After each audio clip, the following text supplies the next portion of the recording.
Salve, salve galera! Sejam muito bem-vindos ao programa Sinapse, o seu espaço de troca de ideias e debate de opiniões. Você é do tipo de jovem que gasta todo o dinheiro que tem ou daqueles que economizam tudo que podem, deixa de comer para economizar dinheiro? O tema do programa de hoje é como administrar a sua grana. Para conversar com a gente, nós temos aqui no estúdio o professor Júlio Adriano Ferreira dos Reis, que é da Escola de Negócios da PUC Paraná. Seja bem-vindo, professor Júlio. Obrigado pelo convite, bom estar aqui bater esse papo com vocês. Nós que agradecemos. E o publicitário André Mariano, que diz que não gasta dinheiro com nada. É verdade, não gasto mesmo. Tudo bom? Obrigado pelo convite. Nós que agradecemos sua presença, André. E olha só, uma pesquisa do Serasa Experian mostrou que em 2014 o conhecimento financeiro do jovem piorou. Professor Júlio, a que se deve essa piora no conhecimento financeiro do jovem? As famílias se preocupam um pouco com ensinar o jovem a administrar o próprio dinheiro? Tem um fundo de verdade isso que você disse, né? Há uma questão de educar, né?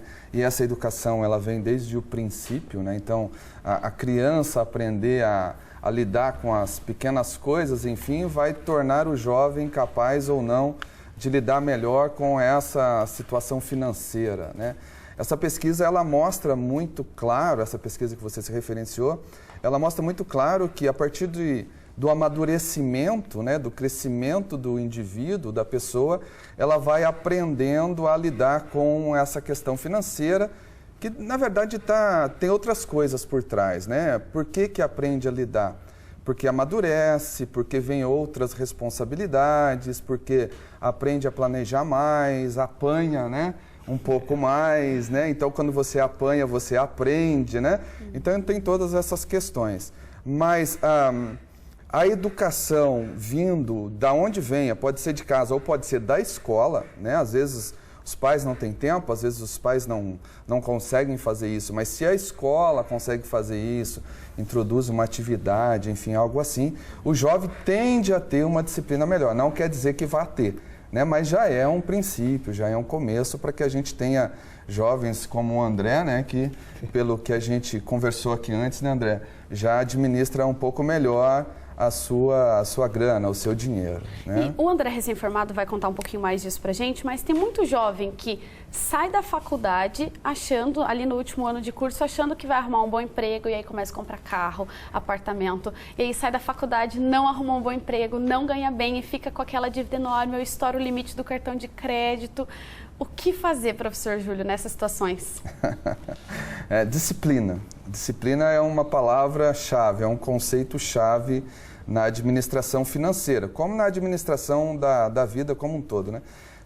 O exemplo que você deu, né? O jovem que vai para a faculdade ou que está terminando a faculdade, ele tem lá objetivos, ele tem vontade de consumo, né? Para eu poder ter essa vontade ou administrar essa vontade de consumo, eu preciso ter disciplina. Então, a disciplina é um ponto interessante de ser pensado. Como que eu consigo essa disciplina? Aí eu preciso de dedicação para ter disciplina, né? A disciplina ela não acontece, né? Depois que você saiu tem foco, né? Tem que ter foco, tem que ter objetivo, tem que saber diferenciar quais são as prioridades, né, que se tem, né? Qual é a prioridade de um recém-formado?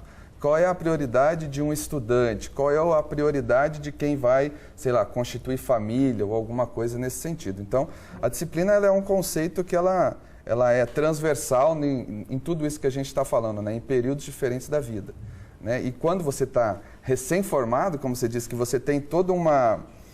Você tem uma esperança muito grande, né, de que, poxa, eu fiquei 4 anos, 5 anos, 6 anos, enfim, na faculdade, dependendo do curso que você faz, então nada mais merecido do que eu pensar em mim, né? Eu quero ter um carro legal, eu quero ter, que seja uma bicicleta legal, eu não quero mais andar de ônibus, quero ter uma moto, quero viajar, enfim, mas precisa de disciplina e outra coisa é planejamento para isso, né?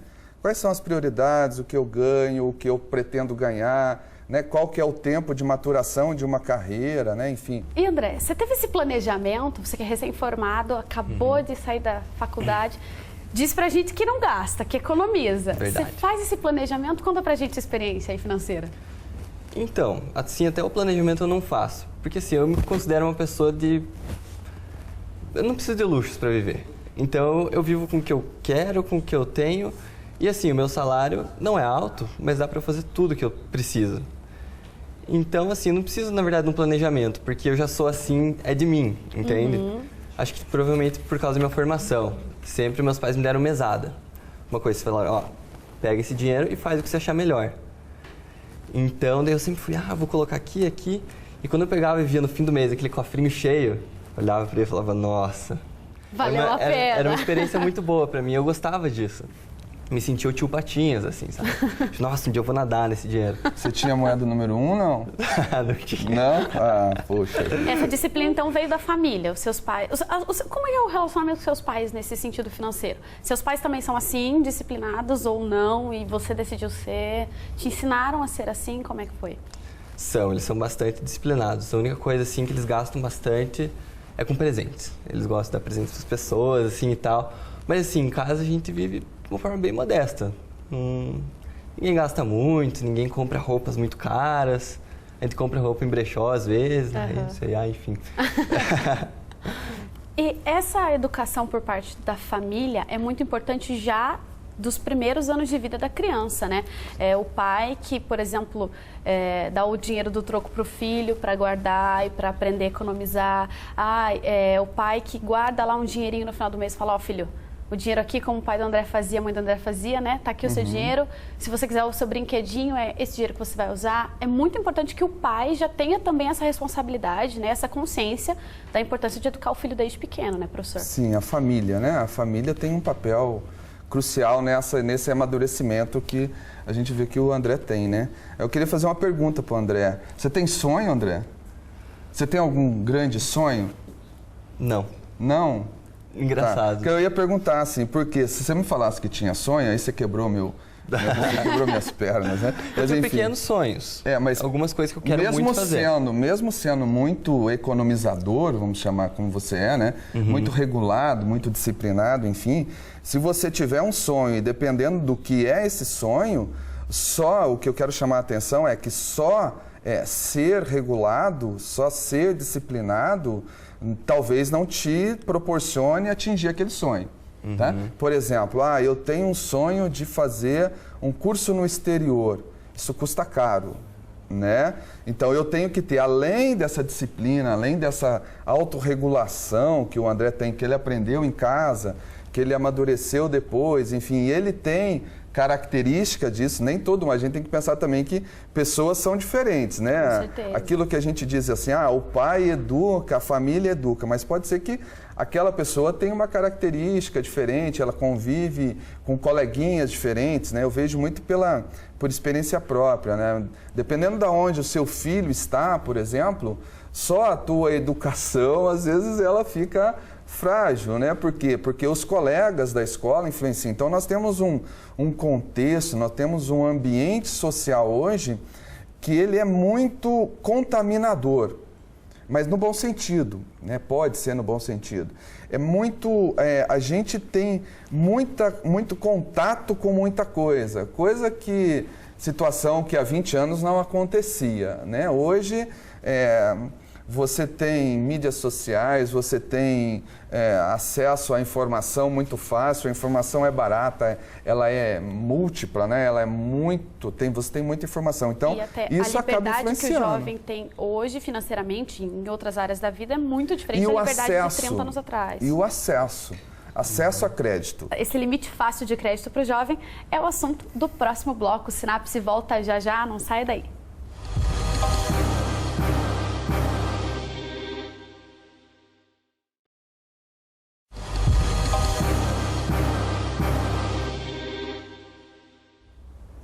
De volta com o programa Sinapse. O tema de hoje é como administrar a sua grana. Gastar dinheiro é bom, é saudável, mas a gente tem que ter cuidado para não acabar fazendo gastos excessivos. E, professora, a gente conversava no finalzinho do primeiro bloco que hoje a facilidade de limite de crédito, né, para o jovem é muito diferente do que era há 30, 40 anos atrás. Essa facilidade, esse crédito fácil para o jovem de hoje em dia, é um fator que influencia ele a gastar mais dinheiro? Claro, sem dúvida, né? Quando você tem crédito, você fica muito mais fácil porque nós vivemos numa sociedade de consumo, né? Básico isso, né? Não tem como a gente fugir dessa regra. E a gente é estimulado a consumir. Se você tem crédito, você vai consumir, né? Se você não tem crédito, você vai ter que, né, pensar ou repensar o que vai fazer com o pouco dinheiro que você tem. Então, sem dúvida, né? E os bancos aprenderam muito rápido isso, né? De que, olha, aqui nós temos um nicho de mercado interessante, né? Porque nós temos pessoas com um potencial de consumo muito forte, com um desejo de consumo muito forte, né? Então, o jovem gosta, né, de balada, o jovem gosta de roupa legal, o jovem gosta de tênis de marca, o jovem... Enfim, isso falando de um público em geral. Tem exceções? Tem, né? Mas a maioria é assim. Prova disso é que falsificações dão muito certo, né? Por quê? Porque quem não pode comprar o verdadeiro quer comprar, então vai comprar o falso, né? Mas é outro assunto. Mas o crédito, com certeza, ele é um facilitador, sim, dessa falta de controle ou de se perder esse controle das finanças pessoais, né? E hoje em dia, professor, existem contas bancárias, por exemplo, para crianças de 11 até jovens de 19 anos, em que o pai pode ir depositando dinheiro e controlando, mas a conta bancária é do filho e vai ficar para o filho, né? É uma forma de educar financeiramente ou é uma forma errada? É uma previsão, né? Você faz, na verdade, é como se fosse um plano previdenciário, né, de longo prazo, enfim, que você faz para que teu filho, quando ele estiver na idade de ir para a universidade, de ir para a faculdade, enfim, ele já tenha uma reserva, né, e possa decidir o que ele vai fazer com aquele dinheiro. Então, alguns pais têm feito assim, que serve, né, para se educar. Olha, eu deposito para você X reais por mês, tem uma previsão de quando você chegar nos teus 18 anos, que é a tua idade de entrar na faculdade, você vai estar lá em torno de X mil reais, tá? Olha, se você passar numa universidade pública, você não vai precisar pagar, você pode pegar esse dinheiro e comprar um carro, ou você pode pegar esse dinheiro e fazer um curso no exterior, enfim. Então, pode ser uma forma de educar, né? Mas aí entra aquela questão que a gente já falou anteriormente, né? De se educar e de se disciplinar. Se você der um cartão para uma criança de 8 anos, de 10 anos ou de 14 anos, né? Se você não controlar isso, não administrar junto com ele, porque tem a questão da responsabilidade, né?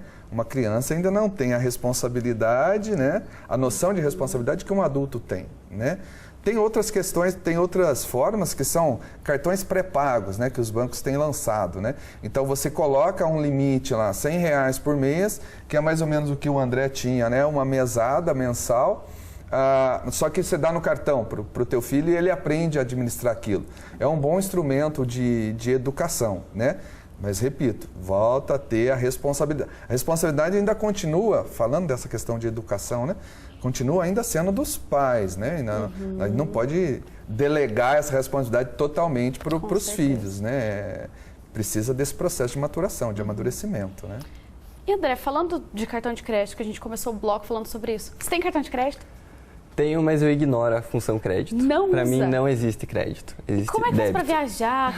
Experiência própria, né? Principalmente mulher, gente. É muito difícil não usar o cartão de crédito para comprar uma roupa, fazer uma viagem. Às vezes tem uma comprinha ali um pouco mais, né? Que passou um pouquinho do valor que você pode gastar. Passa no crédito. Não usa. Não, daí você não faz. Ou paga no débito, vai guardando dinheiro, quando tiver, vai lá e paga. Até mesmo porque no crédito você vai se afundando, eu vejo que tem muita gente que vai indo e acaba perdendo o controle do dinheiro, acaba pagando juro e vai gastar mais do que deveria. Isso é uma coisa que eu não aceito. Como que eu vou pagar a mais por uma coisa que se eu pudesse ter me planejado melhor, eu não ia pagar? Cartão de crédito é uma coisa que o jovem tem que ficar esperto, né? Porque, professor, entrou no limite ali no cheque especial. É um dos fatores de mais endividamento, né? Na sociedade como um todo, brasileiro principalmente, né? Nós gostamos muito de parcela, né? O brasileiro tem como cultura, né? Parcelar, né? A gente tem uma cultura econômica diferente de outros países, né? Por exemplo, só no Brasil existe parcelamento. Em nenhum outro lugar existe parcelamento. Aqui você pode parcelar no cartão. Você viaja para o exterior e não parcela. Você paga no cartão, né? Para o vencimento. Outra questão, só no Brasil existe consórcio. Em nenhum outro lugar do mundo existe essa categoria de consumo consórcio, né? Então nós temos uma cultura, nós temos uma estrutura econômica que é diferente, né? Mas se a gente entra nisso, né, o cartão é sem dúvida. Se a gente for ver, das primeiras lições de educação financeira pessoal cuidado com o cartão de crédito, né? Corte o seu cartão de crédito, administra a dívida do seu cartão de crédito. Né? Passou ali do limite, entrou no cheque especial. O que o jovem deve fazer? Primeiro ele tem que revisar todo o conceito dele de consumo, né? Eu já ultrapassei o meu cartão, aí eu vou pro cheque especial e eu tô já chutando o banquinho, né? Eu já tô com a corda no pescoço e tô tirando o pé do banquinho, então eu tenho que tomar cuidado, muito cuidado com isso, né? Agora, o cartão é mais difícil negociar. O cheque especial, você tem opções para isso. Primeiro é ir direto no banco com o seu gerente da sua conta universitária lá e fazer uma negociação com ele. Falar, olha, como que a gente pode negociar? Existem processos de negociações que são bem facilitados até. Os bancos gostam, têm essa facilidade, né? Você pode reduzir o juro do teu cheque especial em 50%, trocando esse cheque especial por um limite, por um outro tipo de financiamento que se chama LIS, né? Que tem uma taxa subsidiada, enfim, não subsidiada, mas menor, né, do que a do cheque especial. Então, aí já é estratégia de administração, né? Primeira coisa é você não optar, é fazer o que o André disse aqui, ó, eu ignoro que eu tenho cartão de crédito. Se você puder fazer isso, for um abençoado como o André né? Passa a fórmula. Meio, assim, um ET na comunidade dos jovens, né?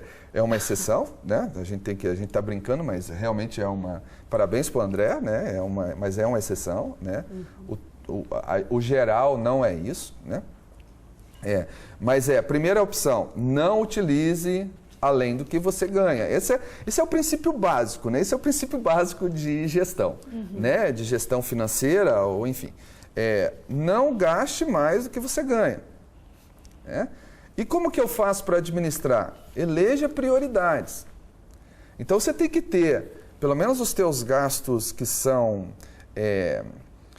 gastos fixos, que a gente chama, que são gastos regulares, né? Por exemplo, eu tenho que pagar a mensalidade da minha faculdade, né? Eu tenho que pagar todo mês. Isso é um gasto que eu não posso prorrogar, eu tenho que pagar. Então, isso é um gasto prioritário, né? Outro gasto é alimentação, né, André? A gente precisa alimentar, e André, aí vai. você fazia isso, tinha essas metas financeiras, tem ainda essas metas financeiras? Ou a longo prazo, por exemplo, meta de daqui 10 anos eu quero ter isso, então agora eu já vou me programando. Tem isso? Você faz isso? Por exemplo, posso falar da minha maior compra da minha vida, que foi o meu carro. Então, primeiro eu comecei, eu olhei todas as concessionárias, pesquisei todos os carros, os preços, como que era, a condição. Enfim, daí eu peguei numa época que se você dava 50% do valor do carro, você pagava 0 juros. Então, beleza, eu juntei todo o dinheiro, esperei até depois de me formar, tinha o dinheiro na mão, fui lá, negociei. Não consegui. se contentou só, então tudo bem, aqui os 50% e ainda Não, enchi o saco deles lá. Aí paguei 50% e até hoje eu tô pagando daí as parcelas com juros 0. O que pra mim daí valeu a pena, né? Com certeza. Senão eu também ia comprar o carro só daqui a, sei lá, uns 4 anos, né? Se fosse pagar inteiro. E olha só, agora a gente vai assistir uma reportagem que apresenta 2 jovens que lidam de maneira diferente com as finanças, veja só. Realização de desejos ou a simples sobrevivência. O fato é que o dinheiro é indispensável e ganhá-lo nem sempre é fácil. Eu não gasto, na realidade eu economizo. Eu procuro gastar com bastante responsabilidade. Eu gasto mais com estudo mesmo, livros, cadernos e também bastante com roupas e em geral. Na sociedade do consumo, cada vitrine desperta um desejo. E adquirir bens pode ser um sinônimo de status, mas nem sempre os jovens se rendem a esses prazeres. Giane Godóis tem 20 anos e sempre foi muito econômica. Poupar dinheiro é um hábito em sua vida. Eu economizo porque eu acho que é um método de segurança. Se algo acontecer, eu tenho uma reserva que eu posso utilizar. E como forma de planejamento para projetos futuros que eu quero conquistar, que eu quero adquirir mais para frente. Então, acho que é a melhor forma de eu conseguir. A renda dos jovens brasileiros tem crescido e esse otimismo impulsiona a economia. Mas como o mercado financeiro é sempre muito instável, é importante planejar gastos e tentar guardar pelo menos um pouco de dinheiro. Maiara Lângaro, de 19 anos, não consegue guardar nenhum dinheiro. Para ela, o ganhar está diretamente associado ao gastar. Eu tento economizar, mas sempre que eu tenho dinheiro na mão, eu acabo gastando, acabo vendo alguma coisa que eu gosto e acabo comprando. Essas férias, a minha mãe e meu padrasto, a gente fez um cruzeiro para o Caribe, daí a gente aproveitou e fez uma viagem para Disney também. Só que daí lá em Orlando, Outlet e tal, e daí eu acabei gastando mais do que eu devia e fiquei com uma dívida de R$2.000 com a minha mãe. Daí agora de 19 anos, de aniversário, ela perdoou a minha dívida. R$2.000, uma dívida de R$2.000, professor. Corre o risco, por exemplo, de um jovem como esse se tornar um adulto igual ou talvez pior, que sejam daqueles adultos afogados nas dívidas, que não conseguem sair? Qual que é o risco de um jovem não se programar e viver a juventude dessa forma mesmo, né? Levando a vida e gastando dinheiro e se endividando o tempo inteiro? Costume, né? Você se acostuma com aquilo, né? Mas na história da menina do vídeo, tem os dois lados, né? Tem o lado dela não ter controle, mas tem o lado ainda da educação da mãe, né? Se a gente for ver que a mãe, né, como presente perdoou uma dívida, quer dizer, ainda existia um controle por parte da mãe que a filha devia para a mãe, né? Esses R$2.000. Então a mãe ainda está tentando, né, administrar isso, né, ensinar isso para ela. Então tem esse lado positivo da história também. Mas quanto a ela mesmo, se a gente for pensar no perfil que ela tem, enfim, né, da história dela, a gente vê que ela tem uma tendência, tem uma predisposição a ser meio descontroladinha, né? Esse descontrole, Só que, assim, esse período, essa idade, né, até os 20 e poucos anos, né, saindo da faculdade e tal, ainda é um período de experimentação, né? A gente tem que compreender isso também, né? É um período onde você está tendo contato com maior liberdade, você está tendo contato com algumas obrigações, responsabilidades, e você quer conhecer, né? Você quer conhecer o mundo, você quer conhecer o que é melhor, você gosta disso, não tem como negar, né? O mundo te disponibiliza isso. Então, a gente tem que... Não quer dizer que ela vá ser uma descontrolada, né? Mas a tendência está aí, né? Presente. Então, ela precisa tomar um pouquinho de cuidado, sim, né? E a mãe... né, continuar tentando, né, controlar, né? Quem sabe no outro ano ela dá um presente de novo, enfim, né? Tomara que seja menor, que não seja R$2.000 ou que não seja nada e ela dê um presente de verdade, né? Ou uma viagem, quem sabe, né? É uma boa ideia. Que seria um interessante. André, agora, dica para Maiara, dica para Chayene e para todo mundo que está em casa. Como é que você consegue ser controlado, menino? Conta pra gente essa fórmula secreta. Olha só, a dica na verdade é assim. Você tem que ver o que você realmente precisa. Por exemplo, eu acho que são coisas muito básicas, assim. Você vê um sanduíche que, nossa, por R$2 a mais ele fica maior, mas você precisa comer aquele sanduíche maior por R$2 a mais? Aí você aplica esse pensamento em tudo na sua vida e você vai ver que suas contas vão bater no final do mês. Meu Deus, eu preciso aprender a seguir essa fórmula, preciso aprender a me controlar. E se você também precisa, daqui a pouquinho no terceiro bloco a gente vai dar sugestões de como ser mais controlador, economizar seu dinheiro e não se dar mal no final do mês aí quando as contas chegarem, viu? A gente volta já já.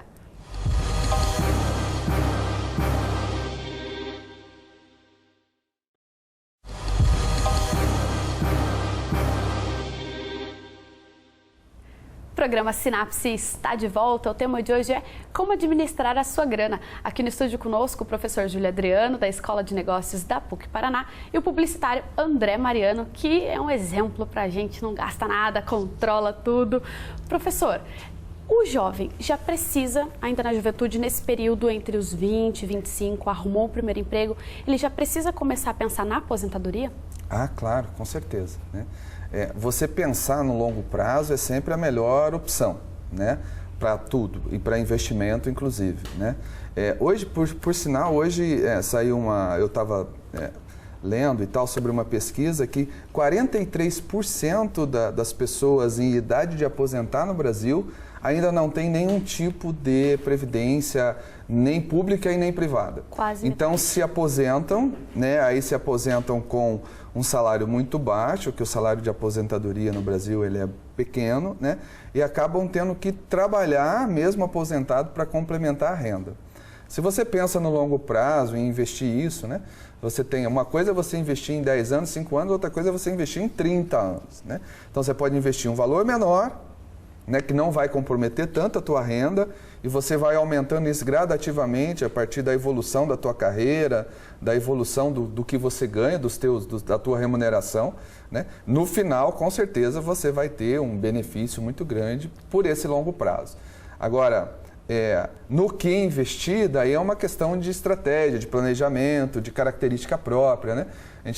O André, por exemplo, ele me contou aqui que ele investe em poupança, né? É uma opção, né? Mas você pode optar por um plano privado de alguns bancos, aí vai ter taxa de administração, enfim. Tem várias questões, fatores, enfim, que você precisa avaliar. André, o professor citou durante a resposta dele que você já pensa em aposentadoria, né? Desde quando? Por quê? Então, desde pequeno meus pais fizeram essa poupança para mim e eu sempre fui colocando esse dinheiro da sobra da mesada lá. Eles sempre me influenciaram a fazer isso. E até como ele disse, assim, eu sempre pensei, nossa, vou ter essa poupança para ter a minha aposentadoria garantida, quando eu quiser um dia gastar esse dinheiro, eu não sei com o quê, mas enfim, se algum dia eu quiser, vai ter. Só que agora ele me abriu os olhos para uma coisa, talvez a poupança não seja o melhor investimento. Então eu estou pensando que eu talvez possa estar perdendo dinheiro, isso é um problema para mim. Então eu até queria perguntar ao professor Júlio se existem algumas coisas, algumas outras ferramentas de fazer esse dinheiro render ainda mais, já que eu não gasto, ele vai ficar parado, né? Sim. É assim, a poupança ela tem uma característica boa, né? Ela é segura, né? Você nunca vai perder, né, nada na poupança, ela é o investimento mais estável.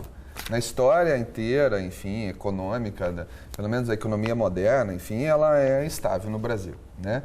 Só que a rentabilidade dela é que é muito baixa, porque ela tem alguns condicionantes que fazem essa rentabilidade ser muito baixa.